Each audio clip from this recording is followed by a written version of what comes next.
Hey guys, welcome back to the third team builder for the PBO, week 3 of the Witchita Weaviles. And this week we're facing off against the Wailing Wailords. So let's see what we cooked up this week. So, as you can see on the right on your screen there, we have his team. We have Cinderace, Mimikyu, Dragougi, Goodra, Samurott, Electrode, Masquerada, Quaquaval, Braviary, Sudowoodo, and Slaking the Goat. Alright, so when I look at his team there, I'm a little scared of a couple things. So one, Dragougi 6-0 is my team. Specs Dragougi, not a big fan, okay? Totally Omega cooked, not the best look. So you'll see that I have a lot of I guess utility moves, and a lot of methods to try to pivot around and do things around Specs Dragougi. So I wanted to build a team that didn't lose instantly to like Spike Stack plus Dragougi, and then Spike Stacks plus Cinderace as well can wall break pretty effectively. We also have to keep in mind that he does have that juicy court change on Cinderace, so me just bringing 1,000 hazards may not be the best option, so we only really are rocking the one, which would be the spikes there. So that's kind of what I'm thinking. Obviously there's stuff like Quaquaval where like it bulk ups on me and stuff, Moxie sweeps me, could be awful as well, but that should be pretty hard to do because we got Unaware Mon and Quagsire, plenty of resists / immunities just on our typings naturally, and we have a Water Absorb Vaporeon, so I don't think that's going to 6-0 us, but again, if he brings Banded CC or something, could do some damage. So this is the team we cooked up on your left here. So first off, we're bringing back the guy himself, the Stall Savage himself, okay? We gotta call him Lean, because, you know, respect Little Wayne, I guess. Yeah, so Quagsire's here. This guy is literally here just to switch in on all the U-turns. So that would be Masquerada U-turns, not Samurai U-turn, what the fuck, the other starter. Cinderace U-turn, you know, just get some chip damage off kind of thing. Obviously it also beats Cinderace very comfortably, so like if Cinderace starts firing off Pyro Balls and stuff, it's a good fire resist. As well as he doesn't have a great ground resist in general, so just an 85 attack stat with EQ, you know, does a decent chunk to things. We got Ice Punch to cover all the potential resists, Masquerada, Braviary, whatever. And again, this is just here so I don't get 6-0 by like a Quaquaval or a bulk up Braviary, you know, setup mods. Mimikyu's another one that I'm super scared about because Mimikyu, I always get 6-0 by that. It's for sure a mental block against me. So yeah, it's just very simple. We brought spikes because hazards are always good. He doesn't have a lot of great hazard removal. It's for sure Quaquaval with the Rapid Spin. I think Braviary is Defog and Court Change. So he does have some options, but it's not like he has Great Tusk or something that can always spin always. You know what I mean? So there's that. Then we move on to our Vaporeon, which, you know, once again, Juvia, respect. Juvia. Oh shit, did I spell that right? Don't worry, it'll be spelled right for the battle. Again, it's the same thing. It's the same thing as actually week 1 that we brought. This is basically my switch it on Dragougi. If it does 1,000,000,000%, oh, it's specs. If it's not, okay, we can manage. That's kind of what it is. Again, Wish support's always good when you have stuff like, really nice naturally defensive mons, so things like Enamorus, solo type Excalibur and Itera, stuff like this. So I think Wish support's always good. This also means that Samurott can never fucking just, like, I don't know, be banded or like Scarf or something and just spam water moves against me, which is also good. It just beats a lot of things, or it sits on a lot of things. Same with Goodra, it just sits on Goodra. Wish passes. We have Baton Pass now, so again, so we have a lot of momentum to try to get our mons into place. Now we move on to our final defensive mon.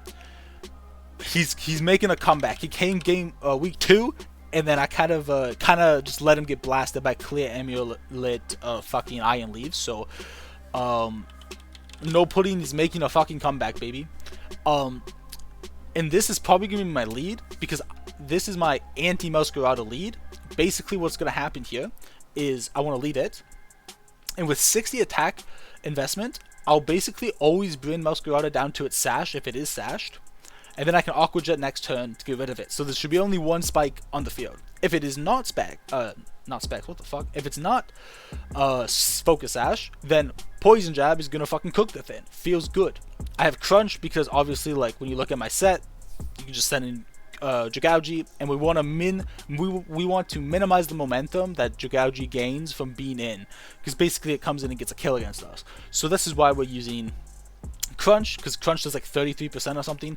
It's depending if it's like HP invested or not. And again, that's also important. If I get to figure out, hey, it's like max speed for some reason, oh, okay, cool, like it's going to take a lot more damage, but if it's max HP, okay, then our tankier core members can outspeed and try to protect and maneuver around such.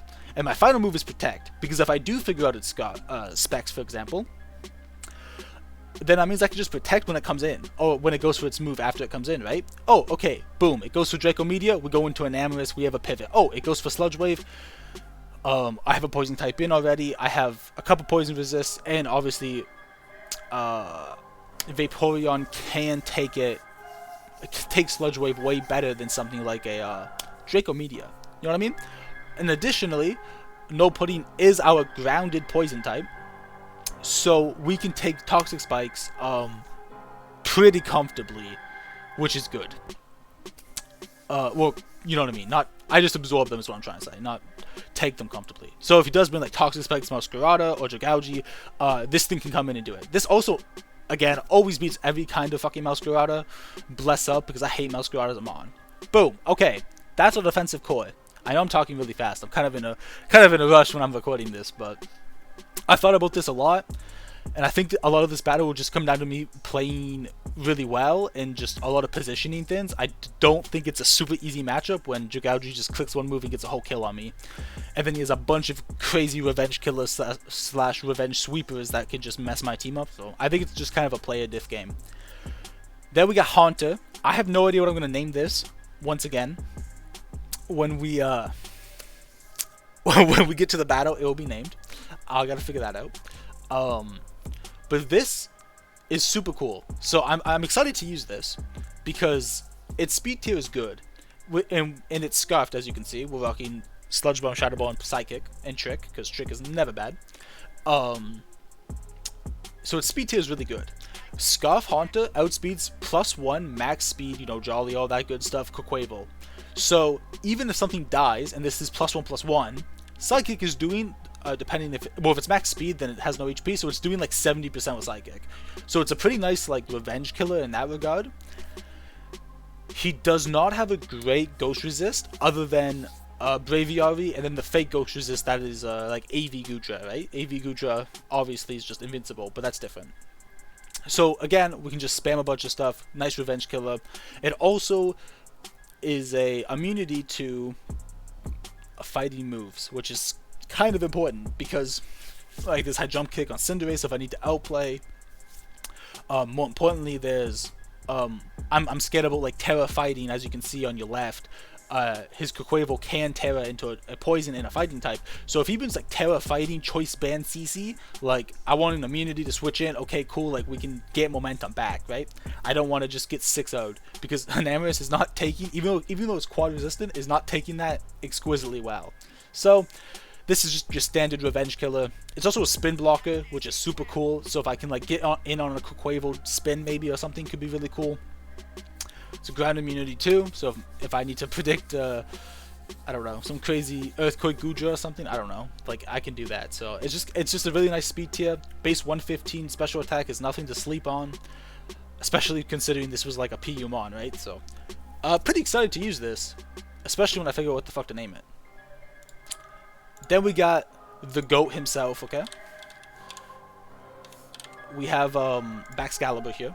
No crazy HP spreads or anything, just standard max. I need this speed investment, so at +1 I outspeed what is it called? Electrode, because that thing is way too fucking fast. Yes, and then it also lets me outspeed most Scarfers on his team as well. So I'm not gonna lie to you guys. If I get the +1, I kind of win the game. It's that easy. If you look at his team, his ice resist is Samurott, so that just dies. Like it's not really real. Cinderace, same idea, dies. Quaquaval, same idea, dies. To my Dragon Stab, which is Glaive Rush, right? So +1, and I just smash his whole team. This mon also, because I'm bringing Terra Fairy this week, because Terra Fairy is going to help me against his double dragons, right? So his Gudra and Dragauji. That's why I have sub. Again, imagine if Dragauji is specs, right? Come in, boom. I'll just throw up I'll tear it into a sub, eat the Draco, DD twice, game is over, I win the game. Sub is basically there just because I don't know what else to put on here. I don't need Earthquake. I think Ice Shard could be okay, but he has a lot of other priority as well, so it's not always the perfect situation. Sub is just nice if he wins, again, some fucked up... what the fuck?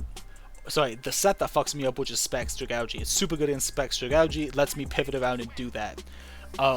Also, if I just get the +1 in this bitch, like, it's really easy. If I get the +2, it's super free win, like I said. Yeah, this thing can basically get +1 against Quaquaval, get +1 against Cinderace. Getting +1 is very easy. +2 is very easy if I'm behind a sub, obviously. And then we're pretty good to go. We have loaded dice here because, for what I've understand, from all the research I've done, from all the people I've talked to, they told me this. They said, the way Mimikyu works is if multi-hit moves hit, obviously, as many times as they hit, but the red card from Mimikyu, you know, that common set people run in like VGC and shit, the red card from Mimikyu does not phase you out if you kill it. Well, if I'm at +1 Icicle Spear, obviously, like, the first hit pops it, takes 12% from its disguise, and then the consecutive, at minimum 3 yes, will kill the Mimikyu. That's the only thing that could really pose a threat to me. And so if that's the case, then boom, we're cooking with gas, you know what I'm saying? Like, we just, boom, dead. And then we kind of 6-0. So Baxcalibur really 6-0s this guy. Like, it's not even funny. It's actually, like, it's so insanely hard for him to play the game.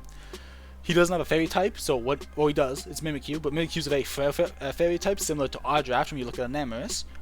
So, like, switching in your fairy type on a Glaive Rush does not feel great, you know what I mean? Like, he has to make that hard read instead of, like, oh, I have a Sylveon, or, oh, I have, I don't fucking know, Max Defense Florges, you know what I mean? So, it does not have great Dragon resists, or Ice resists for that matter. Like I said, bringing Terra Fairy should be good, help us with the just flat resists. No 50-50s against Specs Dragauji, no 50-50s against Gudra. If, like, it's Bandit Cinderace or something, I resist High Jump Kick and U-turn and everything but Pyro Ball. But if he hits me with Pyro Ball, I get a +1 to attack because of good old Thermal Exchange. So, this is the Deliora set, this is the Baxcalibur set for today. I think it's really good. I'm excited to use it.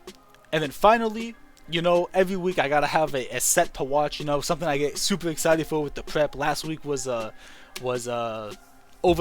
That didn't work out so well. But the week before that, the first week was Hatterene. This week, it's an Anemoris. And holy fuck, this might be a crazy cook. But a guy in the league once told me, a guy in the scene said, just play well, and you'll at least win one game with it. And I was like, okay, well, fair enough. So, now we gotta hate fuck. So, 80 HP is just a speed creep thing. Obviously, we'd say odd number, so like Stealth Rocks and stuff is good. Can't run Contrary because we have Salic Berry. Okay, this thing gets into it too. Moonblast Earth Power, 6-0s with whole team, to be honest. Except for Gudra if it's AV, but, you know, fuck AV Gudra, that shit always cooks me. You know what I mean? It just takes every special in the game. It is what it is. Now, you might be asking yourself, hey, why is it max attack if you're like this? That's because I didn't change my fucking rune, my spread, so thank you for looking out for me, good guys. Thank you. That would have been really embarrassing if I strode up and I was like, why is my Moonblast doing no damage? This thing has crazy special attack, and at +1 speed, similar to Baxcalibur, I'm going to outspeed everything. I'm going to outspeed the Scarfers, I'm going to outspeed everything. And Calm Mind is a similar idea as substitute on good old Baxcalibur. If it's a choiced move, if it's like Choice Scarfer Banded Masquerada, for example, or if it's Choice Specs Dragauji, or Gudra's locked in, because this guy in previous weeks has played Choice Scarf Gudra, so like if any of these moves come locked in, I just go into this thing, I Calm Mind, he goes into his Poison type, I Endure, take the hit, +1, I'm +1/+1, boom, boom, boom, clean his whole team up, you know what I mean? I think this could be a super good late game sweep if like Baxcalibur goes south. Also, just as a premise, this thing just hits like a fucking truck. Like, especially if I have like one spike up, I can Moonblast into spike into earth power and kill stuff like Dragalge. I one-shot Cinderace after a spike. Like, it's strong. Again, he has no fairy resist. His fairy resist is like AV Gudra. So, when in doubt, throw a Moonblast out, see what's up. Maybe we can get some crazy cute charm, some hacks going on, you know what I'm saying? Pray for that 30%. I'm looking at you, Scald. So, this is the team for week 3 of the PBO of the Witchita Weaviles. Should be exciting to play. And I think I'm actually playing this later today. So, anyway. And with that, I'll see you guys then. And make sure you guys like and subscribe if you like this content. And see you at the battles. See you guys.